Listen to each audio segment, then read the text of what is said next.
So having started with the external sealing, the text says to go on then to the internal sealing. Now in the Great Perfection text, it talked about not doing those together, to doing them separately. The Yeshe-Lama text doesn't really say that one way or the other. In fact, if you read it, it looks like you would maybe do them together. But let's take a look at that. And so this is on page 33 in the text. At the very bottom of the page. So second, the inner sealing of the aggregates is that once again, by reciting Hong, all the other outer Hongs that emerged from one another now enter one's body through the orifices of the sense organs. As they consume the body, all internal organs, including flesh and blood, become purified and non-conceptual. Maintaining the winds is the key point, while considering that the entire body becomes filled with Hongs. The purpose for this is that the elements of the body will be purified, and without contamination, the corporal form will be liberated. That's pretty simple. We're doing the same thing, only instead of externally, we're taking them in internally. So you can see how they would fit together, because you would begin by sending them out, transforming all phenomena, if you will, into the essence, and then they come back into you and transform you, all the internal parts, all of you, into that same essence. So that's how they fit together. But as we look at it in the Great Perfection, we'll see that it is done in a slightly different way.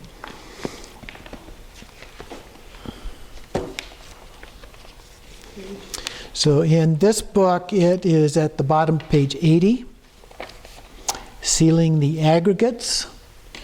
And so here, as before, go to an isolated place, sit yourself in the correct posture, visualize the blue Hong syllable in your heart. So notice right away we're starting differently than Yeshe-Lama did. And then imagine more Hong syllables emanating out and emerging from your right nostril. Okay? And the Hong syllables that have saturated external objects then return and enter unimpededly through your left nostril. Next, visualize the interior of your body becoming entirely saturated with these syllables. Recite Hong as many times as you can, and then retain the breath. So in this one, there's also a breath retention after you do this.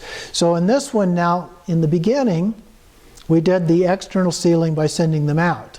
Now, doing them separately in order to build on that, we also start from inside. We send them out and do the same practice, and then, so we've combined them in this second one, and then also bring them back inside. Okay? So it's a little bit different in the way that it's done here. At a certain point, it will seem as though your body has become effortlessly filled with Hong syllables, and you may feel an uncomfortable sensation. This is the decisive factor when it comes to sealing the inner aggregates. This practice functions to liberate the inner flesh and blood aggregates into their lack of inherent existence. In the context of both the outer and inner process of sealing, you should sing Hong with a beautiful melody and in a long, drawn-out manner. Merge the energies, consciousness, and Hong in this way, and practice with intense diligence.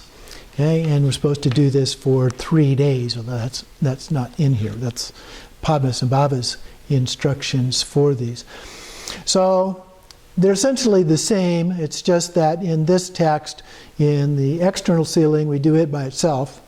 And then with the internal sealing, we combine it. We do both the external and the internal combined together in this way. And so it's getting at that essence and understanding the empty nature of first what's outside and then what's inside. It's not that different in many ways from the vipassana of self and the vipassana of other that we do in the path of individual liberation.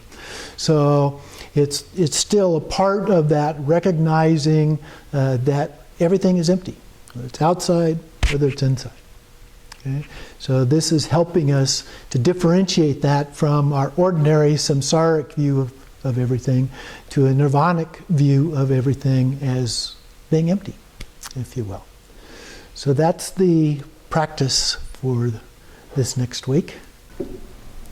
The way the practice is described here in the handout, we have the internal hongs converge one by one into your mouth, filling your body. You become dark blue, wrathful Vajrapani. So this one is a little bit different. Holding a Vajra in your right hand and a serpent noose in your left, your legs are spread apart and you stand in a blaze of primordial consciousness. Everything external and internal takes on pleasing, melodious sound of Hong that leads to the realization of illusion-like nature of appearances. So that's the goal. That's what we're trying to recreate. And before, with the external sealing, it was creating it outside, but now we're doing it inside. Your body is liberated as having no inherent nature. And remember, the lack of inherent nature is the definition that the Buddha gave of emptiness in his original teachings on emptiness. And so that's what we do. We have a picture here of Vajrapani, a little bit of information about Vajrapani that I took from Wikipedia, the world's greatest authority on everything. And so you can read a little bit about that, but give you an image for the visualization. And so just do the best you can in terms of that visualization of yourself in that kind of a way. The important thing, though, is the dissolution of all of the nature, the dissolution of all of the form into this illusion-like nature.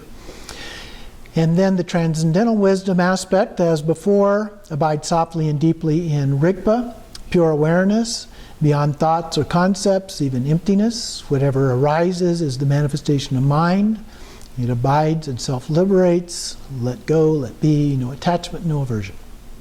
And in post-meditation, after you've completed the practice, maintain a sense of separation between appearances and the actual experience in your mind as you go about your day. And then remind yourself as often as you can. So what we're talking about here again is simply the way we would normally view things from a samsara point of view, of things as being real, to the point of view from a Buddhist perspective of everything being just like a dream, an illusion. It appears to be real, and yet when we wake up from the dream, we realize that it's not. So we begin to realize that it is more like a dream than it is really real the way we normally perceive it. So it changes our worldview, it changes our understanding, and it changes the way we respond to things. So this is kind of fun because it's got a little bit of a different piece to it. We don't get a lot of visualization in the Dzogchen practices, so we get a little bit here. Vajrapani will come back to us again a little bit later in another one of these practices, but in the way that it was described by Padmasambhava, he included this visualization in it. So we'll do it that way. Or you can do it either of the other two ways as described in the other two texts. So you can pick and choose whichever one works best for you.